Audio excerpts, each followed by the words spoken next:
தமிழகம் எங்கும் Max Gold cash for your gold. Max Gold நீங்க தங்க மட்டும் இல்லைங்க, பிளாட்டினம், டைமண்ட், சில்வர், ரூபினி எதை வேணாலும் விற்கலாம். உங்களுக்கான பணம் ரொக்கமா கையிலயோ இல்லைன்னா பேங்க் அக்கௌண்ட்லயோ உடனடியாக செலுத்திடுவாங்க.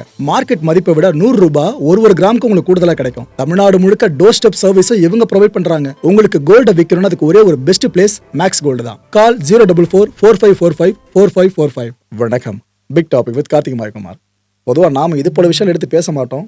பட் விளக்கம் எதிர்பார்த்த இடத்துல கிடைச்சிருக்கு. அதனால அந்த கான்டென்ட் எடுத்திருக்கோம். அது மட்டும் கிடையாது, இன்னும் இது போல நிறைய விஷயம் நடந்துகிட்டு இருக்குல்ல, இதில் நம்ம எந்த பக்கம் கையை காட்டணும், இதெல்லாம் பற்றி முழுக்க முழுக்க பார்க்க போகிற நிகழ்ச்சிக்குள்ள போகலாம். அவர் கூட நான் ஒன்றா இருந்திருக்கேன், மனைவியாக வாழ்ந்திருக்கேன். யாருன்னு தெரியாதவர் எப்படி வந்துட்டு வீடியோ காலில் எங்களுக்கு நைட்டு 11:30, 2 மணிக்கு 3 மணிக்கு நைட் ஷூட்டில் இருக்கும் போதெல்லாம் பேசுகிறது எப்படி தெரியாதுன்னு சொல்லுவாங்க. நெருப்பு இல்லாமல் புகையுமா, அப்போ உனக்கும் இதில் ஏதோ தொடர்பு இருக்கு. இந்த தனியார் தொலைக்காட்சியில் ரொம்ப ஃபேமஸான பர்சன்ஸில் இவரை ஒருத்தர்னு சொல்லலாம். ஏன்னா அந்த சேனலை பொறுத்த வரைக்கும் அவங்க ரொம்ப பெருசாக டிஆர்பியை கெயின் பண்ணுறது காரணமே மக்களை சிரிக்க வச்சு தான். அந்த அளவுக்கு டிஆர்பிக்கான ஷோ பயங்கரமாக இருக்கும்.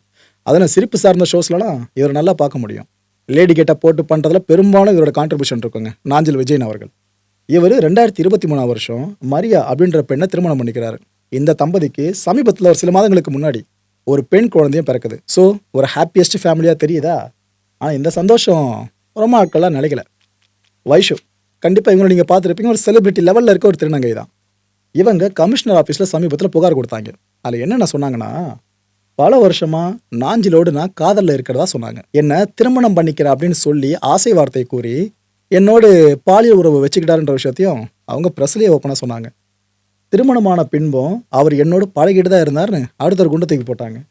6 மாதம் முன்னாடி கூட நாங்கள் ரெசார்ட்டு போகணுன்ற மாதிரி இன்னொரு விஷயம். திடீர்னு பழக வேணாம் அப்படின்னு அவர் என்கிட்டே சொல்லிட்டாரு. கேட்டால் வீட்டில் சண்டை வருது, நம்ம பழகலாம் அப்படின்னு சொன்னார். திருநங்கை அப்படின்றதுனாலேயே என்னை அவர் திருமணம் பண்ண மறுக்கிறாரு அப்படின்னு பலகட்ட விஷயங்கள் புகாராக அதில் கொடுத்துட்டு வந்துட்டாங்க. அவங்க கொடுத்துட்டு வந்துட்டாங்களா, அதுக்கப்புறம் உங்களுக்கே தெரியுமே, சோஷியல் மீடியா பிளாட்ஃபார்ம்ஸ் சார்ந்து நிறைய பேர் பேட்டிக்காக அப்ரோச் பண்ணுவாங்களே, அப்படி நிறைய பேர் கேட்டிருக்காங்க. இவங்களும் பேட்டிகளை அங்கங்கே கொடுத்துருக்காங்க. அதில் சாராம்சமாக என்னென்ன விஷயங்கள் சொல்லியிருக்காங்க தெரியுமா வைஷோ? என்னை திருமணம் கூட செஞ்சுக்க வேணாம், என் கூட தினமும் பேசினா போதுன்றாங்க.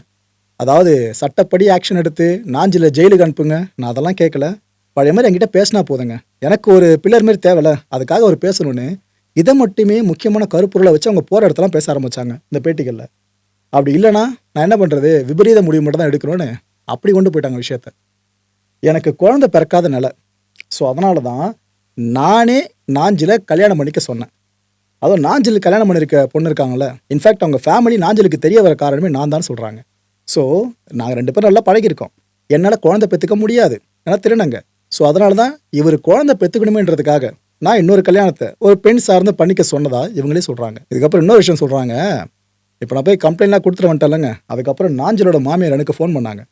ஃபோன் பண்ணி கொலை மிரட்டல் விடுக்கிறாங்க அப்படின்னு ஓப்பனாக சொன்னாங்க அந்த பேட்டியில். இதை பற்றி நான் புகார் கொடுக்க போகிறேன்னு சொன்னாங்க. இதை பற்றி நான் புகார் கொடுக்க போகிறதுக்கு முன்னாடி தான் இங்கே வந்து இன்டர்வியூ கொடுக்க ஆரம்பிச்சேன்னு அந்த விளக்கத்தையும் கொடுக்குறாங்க. எனக்கு நீதி வேணுங்க, அவ்வளோதான் அப்படின்னு சொல்லிட்டு ஷக்கிலா அம்மா கூட எனக்கு ஃபோன் கூட பண்ணலை, இந்த விஷயம் பெருசாக வச்சுல, நான் புகார் கொடுத்தல, அதுக்கப்புறம் ஃபோன் கூட பண்ணலை அப்படின்னு அதை நினச்சி ஃபீல் பண்ண ஆரம்பிச்சிட்டாங்க. இவ்வளோ விஷயம் நடந்துருச்சா?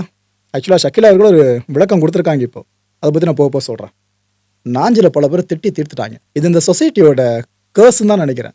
ஒரு விஷயம் நடக்குதுன்னா, பர்சனல் விஷயம் அப்படின்னா, அங்கே என்ன நடந்துச்சுன்னு எக்ஸாக்டாக யாருக்கும் தெரியாதுல்ல. அப்படி இருக்கிறப்ப எந்த தைரியத்தில் எல்லாரும் ஒருத்தர் கிடைச்சா தீக்கிறது. நாஞ்சில்ன்றதுக்கான பேசுகிறேன்னு நினைக்காதீங்க. யாராக இருந்தாலும் இந்த விஷயம் தான் சொல்லியிருப்பேன். வைஷு பக்கம் நியாயம் இருக்குன்னா அதை பற்றி பேசுவோம், தப்பில்லை. அதுக்காக ஒரு தரப்பை மட்டும் பார்த்துட்டு இவன் கண்டிப்பாக பண்ணியிருப்பான்ப்பா அப்படின்னு திட்டுறதெல்லாம் எப்படி சொல்ல முடியும்? நம்ம அண்ணன் தம்பி அப்பா இவங்க மேலே இப்போ அலிகேஷன் வச்சு ஊரில் இருக்கவங்களும் அது போல் பேசினாங்கன்னா எப்படி இருக்கும்? அவங்க தப்பே பண்ணாத நிலைமையில் இருக்கும்போது இவர் தப்பு பண்ணாரா இல்லைன்றதை கண்டுபிடிக்கிறது ஆஃபீஸர்ஸோட வேலை. அதை அவங்க பார்த்துக்கிட்டோம். புகார் எடுக்கலாமா வேணாமன்றதெல்லாம். அதை விட்டு இவர் டார்கெட் பண்ணி இந்த அளவுக்கு பேசுறதெல்லாம் சரியான விஷயமே இல்லை.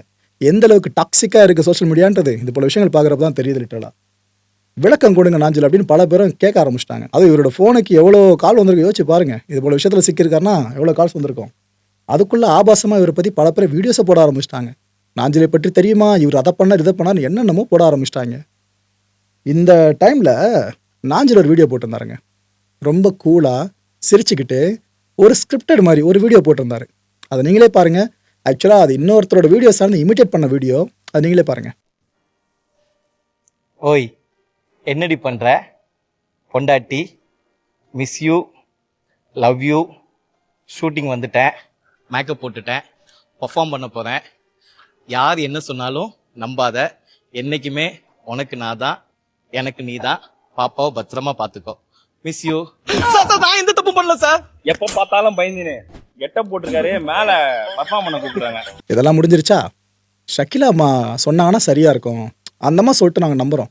நாஞ்சில் மேலே தப்பா, வைஷு மேலே தப்பா அப்படின்ட்டு ஏதோ நிஜ வாழ்க்கையில் பிக் பாஸாக சோஷியல் மீடியா சார்ந்து பார்த்தா அப்படிங்க இருக்கும் அப்படிலாம் எதிர்பார்க்க ஆரம்பிச்சிட்டாங்க. இவங்க ஒரு பேட்டி கொடுத்துருக்காங்க, அதில் பல விஷயங்கள் பேசியிருக்காங்க. அந்த பேட்டியோட முடிவில் நாஞ்சிலுக்கு சாதகமாக தான் அமைஞ்சிருக்கு. என்னென்ன சொல்கிறாங்கன்னா, வைஷுக்கு நாஞ்சிலை ரொம்ப பிடிக்கும், நாஞ்சிலுக்கு வைஷு மேலே ஒரு சாஃப்ட்கான இருந்துச்சு உண்மைதான், ஆனால் அது லவ்லாம் கிடையாதுன்றாங்க. ஏதோ அவங்களுக்காக குரல் கொடுக்கலன்ற மாதிரிலாம் வைஷு சொல்கிறாங்கல்ல. இப்போ யாராவது குற்றம் சாட்டுறாங்கன்னா அவங்க சைடில் நியாயம் இருக்குன்னா மட்டும்தான் அண்ணன் தம்பி அக்கா தங்கச்சி யாராக இருந்தாலும் குரல் கொடுப்பாங்க அவங்களுக்காக அப்படின்னு சொல்கிறாங்க. அப்போது இவங்க என்ன ஸ்டாண்டு தெரியுதா? ஓகே, நாஞ்சிலும் வைஷுவும் அடுத்தடுத்த நாள் என் வீட்டுக்கு வந்ததாகவும் அவங்க ஒரு விஷயத்த சொல்கிறாங்க. அதாவது வைஷு மாற சொன்னாங்களே ஷக்கிலா அவர்கள் ஃபோன் கூட பண்ணல அப்படின்ட்டு, அதுக்கப்புறம் வீட்டுக்கே போயிருக்காங்க போல, அதான் இவங்க கன்ஃபார்ம் பண்ணியிருக்காங்க.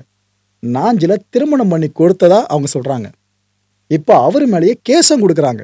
அப்போனா அவங்க பண்ண லவ் உண்மையான லவ்வா? ஏன்னா எங்கே போனாலும் உண்மையான லவ் அதுன்னு சொல்கிறாங்களே, அது உண்மையான லவ்வான்னு அப்படின்னு கொஸ்டின் பண்ண ஆரம்பிச்சிட்டாங்க.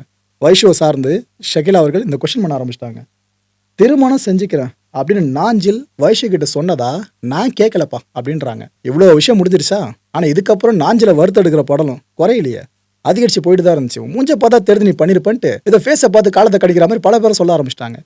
இந்த விஷயம் பெருசாக போக இதுக்கப்புறம் விட்டால் வேலைக்கு ஆகாதுன்னு நாஞ்சில் ஃபேமிலியே ஒரு வீடியோ வெளியிட்டாங்க. இதை கூட நிற்கிறாங்களே, இவன் தான் நாஞ்சிலோட மனைவி. ஸோ நாஞ்சிலும் மரியாவும் என்னென்ன சொல்லியிருக்காங்க அந்த வீடியோலாம் பார்த்தீங்கன்னா, ஏன் விஷயம் இப்படிலாம் பண்ணிட்டு இருக்கீங்க, கொச்சப்படுத்திட்டீங்க, வெளியில் தலை காட்ட முடியல எங்களால், நாங்கள் பிரியறதுக்காக நீங்கள் இப்படிலாம் பண்ணிட்டு இருக்கீங்கன்னு கேட்குறாங்க. ஒரு தோழி அண்ட் ஒரு சகோதரி போல தான் உன்னை பார்த்தேன்னு நாஞ்சில் சொல்லிட்டாருங்க. புரியுறதா? கான்ட்ராஸ்டாக இருக்குல்ல மொத்தமாக. வைஷு சொல்கிறது நாங்கள் ரொம்ப நெருக்கமாக இருந்திருக்கோன்ட்டு, ஆனால் அவர் சொல்கிறது ஒரு சகோதரி மாதிரி தான் பார்த்தேன்றாப்புல. அது மட்டும் இல்லை, ஏன் இப்படி அவதூறு கருத்துக்களை பதிவிட்டுருங்கன்னு கேள்வியும் கேட்க ஆரம்பிச்சிட்டாங்க. இதை நீங்களே கேளுங்க. நான் சொன்னதெல்லாம் அந்த வீடியோவில் வந்து சின்ன போர்ஷன் மட்டும்தான். அந்த வீடியோ ஃபுல்லாக பார்த்தீங்கன்னா உங்களோட கண்ணு இந்த கான்டென்ட்டை பொறுத்தவரைக்கும் நாமெல்லாம் சிந்திக்க வேண்டிய முக்கியமான விஷயங்கள், முதன்மையான விஷயம், எல்லா பாலினங்களுக்கும் நீதி ஒன்று தான். அதை விட்டுட்டு இது ஒரு பெண்ணாக இருந்தால் நீங்கள் இப்படி பார்ப்பீங்களா பேசுவீங்களான்னு சில பேர் கூக்குரல் எழுப்புறாங்களே, இங்கே அதெல்லாம் இல்லை. மனுஷனாக பிறந்துட்டியா எல்லாருக்கும் நீதி ஒன்று தான், அதை அப்படி தான் பார்க்கணுமே தவிர இந்த பாலினம் சார்ந்து உங்களுக்கு அதிகமாக ஃபோக்கஸ் இருக்கணும், அந்த பாலினத்துக்கு அதிகமாக ஃபோக்கஸ் இருக்கக்கூடாது அப்படிலாம் எதுவுமே சட்டம் சொல்லலை. ரெண்டாவது சிந்திக்க வேண்டிய விஷயம், ஏமாத்தணும் அப்படின்னு முடிவு பண்ணிட்டா உங்களை எதனா சொன்னால் நீங்கள் மயங்கிருவீங்களா? ஏன்னா இந்த கேஸில் மட்டும் இல்லை, நிறைய கேஸில் நானும் பார்த்துருக்கேன். நல்லா பழகுறாங்க, ஆணோ பெண்ணோ இது போல் விஷயங்களும் நல்லா பழகுறாங்க. அதுக்கப்புறம் ஏதோ மனக்கசப்பு பிரியிறாங்கன்னா ஒன்று கேஸ் குடிக்க போயிடுறது. அதுவும் பெரும்பாலும் ஆசை வார்த்தை கூறி என்னது போல் ஏமாத்திரான்னு சொல்கிறது. அவ்வளோ ஈஸியாக ஏமாத்திட முடியுமா? படிச்சிருக்கோம், நல்ல ஃபேமிலி பேக்ரவுண்ட் வந்திருப்போம், பேரண்ட்ஸோட சொல்லி கொடுத்து வளர்த்துருப்பாங்க. இவ்வளோத்தையும் தாண்டி அவன் சொன்ன நான் நம்பிட்டேன் அப்படின்னா, இதே ஒரு பையன் இது போல் வந்து ஸ்டேஷனில் கம்ப்ளைண்ட் கொடுறான் வைங்க, அந்த பொண்ணை திருமணம் பண்ணிக்கிறேன்னு சொல்லி நீ ஏமாத்துச்சுன்னு, அதை மதிப்பாங்க நினைப்பீங்களா? அந்த கம்ப்ளைண்ட்டை கீழ்ச்சி மூஞ்சில் வச்சு துரத்துவாங்க கிளம்பு அப்படின்ட்டு. மூணாவது சிந்திக்க வேண்டிய விஷயம், இந்த காலத்தில் ஒருத்தன் பேசுகிறான்னா அதில் 10 மேட்டர் பேசுகிறானா அது 10ல் 1 உண்மையாக இருக்குன்னு கண்டுபிடிக்கிறதே பெரிய விஷயம். அப்படி இருக்கிறப்ப ஒரு குழப்பகரமான லைஃப் தானா? பார்த்ததோ ஒருத்தர் அவசியம் நம்பிட முடியாதா? ஆனால் எந்த தைரியத்தில் நெருங்கி பழகுறீங்கன்னு தெரியல. நான் வைஷு நாஞ்சில் விஷயத்தை பற்றி பேசுகிறேன்னு நினைக்காதீங்க, இது எல்லாமே சிந்திக்க வேண்டிய விஷயங்கள். அவங்க விஷயம் சார்ந்து பேசப்போ இதை ஜென்ரலாக பேசிக்கிட்டு இருக்கேன் இப்போ. ஸோ இவ்வளோ தைரியமாக நீங்கள் பழகுறீங்க அப்படின்னா அதுக்கு பின்னாடி ரிஸ்க் வரும்ன்றது கண்டிப்பாக நினைக்கணும்ல. லிவிங் டுகெதர், வீட்டில் சொன்னால் செருப்பால் அடிப்பாங்க பேரண்ட்ஸு, ஆனால் அதையும் தாண்டி பல பேர் லிவிங்கில் இருக்கணும்னு வச்சுக்கோங்க. நாளைக்கு ஏதாவது ரிஸ்க் ஃபேக்டர் வந்துருச்சுன்னா நீங்கள் எங்கே போய் யார்கிட்ட புகார் கொடுத்து என்ன பண்ண முடியும்? புரிஞ்சுக்கங்க. நாலாவது சிந்திக்க வேண்டிய விஷயம், பாலின பாகுபாடு குற்றங்கள் செய்கிறதுல கிடையாது. பாலின பாகுபாடு புகார்களை பெறுறதுல இருக்கான்னு கேட்டிங்கன்னா இட்ஸ் அப் டு யூ மக்களே, நீங்களே முடிவு பண்ணிக்கலாம்.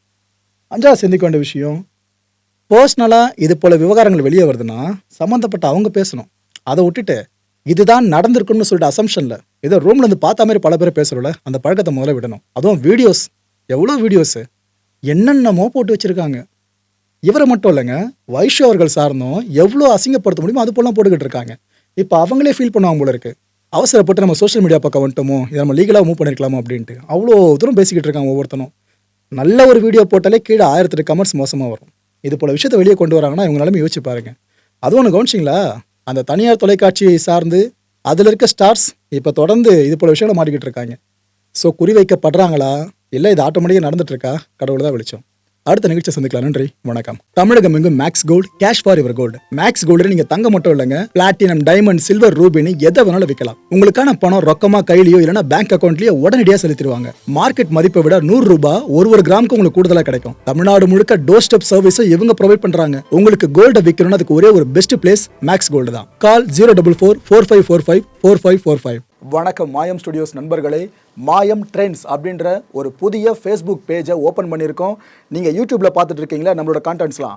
இதெல்லாம் விட ஒரு படி மேலே ரொம்ப கிறிஸ்பாகவும் ரொம்ப சூப்பராகவும் நிறைய கான்டென்ட்ஸ் உங்களுக்கு இந்த பேஜில் காத்துட்ருக்குங்க. ஸோ உடனடியாக ஃபேஸ்புக் பிளாட்ஃபார்ம் போங்க, மாயம் ட்ரெண்ட்ஸ்னு டைப் பண்ணி சர்ச் பண்ணி நம்ம பேஜை ஃபாலோ பண்ணுங்கள். அப்படியே நம்ம சேனலையும் நீங்கள் சப்ஸ்கிரைப் பண்ணிட்டீங்க அப்படின்னா இன்னும் நிறைய புது புது கான்டென்ட்ஸை உங்களுக்காக ப்ரொடியூஸ் பண்ணி கொடுத்துக்கிட்டே இருப்பாங்க. நீங்கள் பண்ணுற ஒவ்வொரு சப்ஸ்கிரிப்ஷனும் எங்களுக்கு பெரிய மோட்டிவேஷனாக அமையும்.